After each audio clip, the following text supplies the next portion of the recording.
Alaikum warahmatullahi, barkamu da wannan lokaci, sannan muna ƙara muku barka da shigowa wannan channel namu mai albarka, wato Hausa Atlas Crypto TV, hac&tech kenan a takaice. Sannan idan yau ne lokacin ku na farko na shigowa wannan channel din, to muna ƙara muku barka da shigowa. Sannan wannan channel ce wadda aka tsara ta domin kawo muku al'amuran da suka shafi harkan cryptocurrency da blockchain technology da kuma harkokin ma da suka shafi kere-kere, wato technology kenan a takaice. Sannan ga masu bibiyan mu a bidiyon mu da suka gabata a baya, mun kawo muku a bidiyon da mutum zai yi participating ya mintin na ko kuma ya collecting na coin market cap diamond kenan, wanda a wannan lokacin mun faɗa muku amfaninsa da kuma mahimmancinsa, wanda kamar yadda muka ce shi dai kamar voucher ne wanda nan gaba kaɗan za su ba da dama za ka iya amfani da shi za ka exchanging ɗinsa a baka NFT ko kuma a baka cryptocurrency wato coin kenan, ko kuma a baka gift card, duk dai wanda mutum yake so, wanda ba karamin abu ne mai muhimmanci ba, wanda su kansu coin market cap din nan sai hanyar sannan ba zai taba yiwa a ce sun yi producing din abin da ba shi da muhimmanci ba. To a yau insha Allah kamar yadda muka nuna a bidiyo na baya, shi dai wannan diamond din yanda suka tsara mutum za su dinga bashi kamar yadda ake gani a nan gurin, kwana 7 ne a cikin sati ɗaya za su ware kwana 3 su dinga ba mutum guda 10-10, sai kuma su ƙara ware kwana 3 su dinga ba mutum guda 20-20, sai kuma a rana ta 7 ne za su ba mutum guda 50, wanda idan aka hada za a ga cewa ya tashi guda 140 kenan. To insha Allah a wannan bidiyo mai albarka za mu nuna muku yadda mutum zai iya increasing, zai iya samun fiye ma da 140 din. Sannan kuma a wannan bidiyo din ma muna so mu yi bayanin yadda mutum zai iya participating ya joinin na wasu airdrops wanda su coin market cap din suka yi listing ɗinsu, ko kuma suke ba mutane dama su je su ta participating na airdrop din. To amma insha Allah kaman nan muna so mu dan ja hankali, shi yanda ake abun ba ta wannan application din wanda zaka je Google Play nasu na coin market cap zaka shiga ba. Wannan application din kamar yanda muke gani, wannan shine wanda zaka je kan browser ɗinka. In ka je kan browser zaka yi typing din coin market cap kamar yanda ake gani, ga su nan sun fito. To nan mutum zai danna, in ya danna za su tambaye ka sa email ɗinka, idan da kuma kana da email ɗin za su tambaye ka, kawai zaka gama sun shigar da kai ciki, wanda mutum zai iya yin adin ɗinsa akan home screen, wanda shine abin da ne kenan. In kai adin ɗinsa akan home screen ɗinka a nan kenan za ka gan shi, zai zama shi ma kamar application kenan. To insha Allah yanzu za mu shiga yanda mutum zai iya zuwa ya participating a wannan airdrop ɗin, da kuma yanda mutum zai iya increasing na diamond ɗin da yake samu a kullum. To da farko dai in ka shigo nan ya buɗe ma, za ka shiga kan shi diamond ɗin nan kamar yadda muke gani, gashi nan yana buɗewa. To sai mutum ya danna nan gurin check my diamond ko kuma check diamond kenan. So gashi nan yana buɗewa, ya buɗe. So alhamdulillah kamar yadda ake gani, ni na riga ma na yi collecting din na yau. So wannan su ne abubuwan da za mu magana a kai. Wannan dai na farko shine airdrop din da za ka iya yin participating, wanda project ne kala-kala su coin market cap din suka yi partnering da su, wanda za ka iya zuwa kai joining din airdrop din a baka kyautan coin din. Sannan kuma coin ne wanda ba zai a ce ma ba su da daraja ba. Sannan kuma nan shine kamar wani quiz ne ko kuma wasu tambayoyi su coin market cap din za su ma, wanda in ka amsa a nan dai kamar yadda ake gani, in ka shiga ma ka amsa tambayoyin, ko kai nasara ko baka nasara ba, za a baka za a ƙara ma diamond din nan guda 10. Nan kuma idan ka yi nasara prediction din da kai ya yi daidai, za a baka guda 50. To yanzu ba ta ɓata lokaci ba, za mu shiga. Na farkon nan shine za su yi ma tambaya ne akan cryptocurrency ko kuma cryptocurrency adoption dai. To kamar yadda suke cewa a nan muka karanta, za mu ga cewa sun ce countries which allow cryptocurrency as legal tender. Shine suke cewa below we list the countries and the regions that have passed legislation to enable cryptocurrency to be used as legal tender. We also have game for you to guess which country will be next to pass their own law. Wai kamar yadda suke cewa a nan shine akwai kasashen da suka yadda kudin cryptocurrency ko kuma kudin internet ya zama a matsayin legal tender, wato kudin da za su dinga mu'amala da su a yau da gobe kenan. Kamar shine inda suka bada misali a nan wannan kasar Central Africa, kamar yadda muke gani mutane da yawa sun santa ma, wadda a Africa take.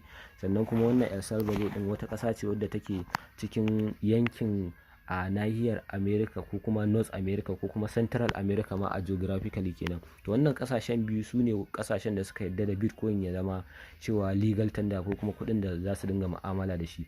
To a nan gurin kamar an baka misali ne a shi wannan diagram din cewa wannan su ne kasashen da currently suka yi passing law cewa sun mai da Bitcoin ko kuma cryptocurrency a matsayin kuɗin da za su dinga mu'amala da su, wanda ba karamin ci gaba bane. To shine a nan gurin suke cewa kai yanzu sun baka dama predict next country ko kuma region, ka yi predicting na ƙasa ko kuma wani yanki da kake ganin a nan da wasu 'yan lokuta zai karɓi cryptocurrency a matsayin kuɗi wanda suka amince da shi za su dinga amfani da shi. Shine nan suka baka misalin ga ƙasashe nan kala-kala, ga su nan Paraguay, ga su nan Venezuela, ga su nan Antigua, ga su nan Ukraine, United States, duk dai ga su nan ƙasashe ne kala-kala, ga har da Najeriya za mu ga cewa ga su India, ga su Turkey, ga su Iran, Vietnam, China, Ecuador, United Kingdom, ga su nan ga Argentina. To a nan gurin mutum zai iya zaben ƙasashe da wai ana cewa in ka ga kare yana sansana takalmi to kamar ɗauka zai, kamar dai ƙasanmu uwa uba kenan Najeriya, ƙasa ce wadda take tana yin gaba da cryptocurrency amma kuma kamar daga bayan katanga kuma tana alaka da cryptocurrency din. So kamar Najeriya din za a iya cewa it is likelihood that in the next couple of years za ta yi adopting din cryptocurrency. Sannan United Kingdom din su ma suna dan shanshanan cryptocurrency duk da dai ba. So a nan gurin ga dai kai choosing kasashe guda uku ne wanda kake ganin cewa za su yi adopting na cryptocurrency, wanda kana gama zaben kasashe uku nan su kuma za a baka wannan diamond din nan za a baka guda 10. So wannan kenan. Sannan kuma a nan gurin na biyu shi kuma idan kai predicting din sannan ya zama gaskiya shine za a baka wannan guda 50 din, kamar yadda muke ganin nan suke faɗa cewa got any prediction right, if your instincts serve you well you get 50 extra diamond. Suke cewa idan har prediction din da kai yayi to za su ƙara ma diamond din guda 50. Wato wannan diamond din da ake gani ko ba karamin abu bane, ba karamin abu ne wanda za a amfane shi a nan gaba ba, saboda wato duk yanda mutum yake mining kasancewa yanzu mutane suna mining din coin kala-kala, duk fa mining din da kake yi fa bai kai ingancin wannan shi diamond din ba, saboda su wannan coin market cap din su ne wanda ma suke yarjewa ma crypto ma ko kuma kowanne project kamun ma ya zama cewa an yarda cewa a shi wannan project din mai kyau ne. To insha Allah yanzu ba ta lokaci ba za mu je mu yi bayani akan shi wancan airdrop din wanda muka yi bayani da farko cewa za mu participating, wanda nan gurin shine za mu taba kenan. Muka taba shine zai kai mu sashin da za mu participating na shi airdrop din. To kamar yadda ake gani ga su nan yanzu dai currently ongoing kenan wanda ake yin su ko kuma wanda ake yin participating din su dai a yanzu currently ga su nan coin ne ko kuma project ne guda 4. Ga shi nan wannan top go, ga shi nan defi chain, ga astra, ga SATT kenan. To duk dai ga shi nan wannan top goal din yana da participant kamar yadda ake gani har guda 246,670. Wannan su kuma defi chain din su kuma suna da participant guda 389,200 guda 6. Nan ma duk dai ga shi nan kamar yadda ake gani. Sannan kuma nan gurin abin lura anan shine wanda aka riga aka yi, wanda suka yi ending shi wannan airdrop din an riga an yi shi duk dai ga sanan. Wannan fa duk an yi ne duk mutane sun ci riba da su, mutane sun samu alheri da su, wanda shine muke so mu nuna yadda mutane a yanzu insha Allah mutanen mu su ma za su ƙaru da haka din.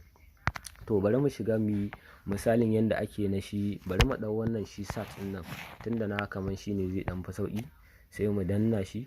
Allah ya sa dai ya bude, saboda wani lokacin yanayin nauyin application din yana dan daukar lokaci bai bude ba, wanda idan dai bai bude ba insha Allah zan tsayar da wannan bidiyo din, in ya bude sai in ci gaba. Kamar yadda muke gani dai gashi nan har yanzu bai bude ba, amma yanzu zan tsayar da bidiyo din. Yawa to alhamdulillah shi wannan airdrop din kamar yadda ake gani gashi nan ya bude. To da farko dai gashi nan yanda yanayin sa yake, wanda farashin sa ma gashi nan 0.002013. wannan shine farashin sa, wanda kuma yanzu haka suna yin airdrop din sa. To kamar yadda ake gani yanzu idan mutum zai yi joining din wannan airdrop din, wanda da farko ma dai shine suke cewa wannan airdrop din zai kosin wajen 100,000 US dollar za su bayar, wanda a matsayin SATT din za su bada shi. To sai mu danna nan wurin join airdrop din nan, gashi nan kamar yadda ake gani mun danna. To shine suke cewa nan in ɗauko BIP20 wannan address ɗina na BIP20 in zo in sa shi a nan gurin.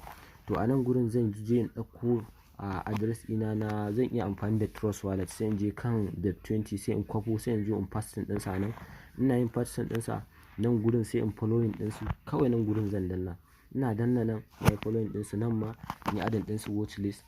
Shikenan abubuwan da zan yi. Sannan nan gurin kuma abin da yasa suka kawo min nan ma sai na danna OK ko kuma na kunna shi, shine nan dai suna kamar sanar da ni ne cewa na yarda cewa zan yi participating a wannan airdrop din, kuma ba lalle ne, ba wai lalle ne in ka yi wannan suka yi participating sai ka samu ba. A'a, kusan tun da za ga cewa su sun tsara za su ba mutane 30,000 ko kuma 20,000, to sai ga mutane wajen 500,000 sun yi applying. To kaga anan ba kowa ne zai samu ba, sai ka zo ka danna nan ka yarda cewa ba lalle ne ka samu ba. Nan kuma shi ma dai gashi nan, nan ma dai gashi nan, nan ma gashi nan. Kana gama sai ka zo ka join airdrop din. To insha Allah kana yin haka shine in dai aka wannan dama already ka sa wallet address ɗinka, to kawai zaka ga token ɗinka ya shigo. Ubangiji Allah ya taimake mu ya musa. Sannan kuma muna fatan za a yi mana liking din wannan bidiyo din, sannan kuma za a yi mana subscribing, domin duk wani update da suka yi akan bidiyon akan project din da muke wannan suna yi immediately za mu sanar da ku. Ubangiji Allah ya taimake mu.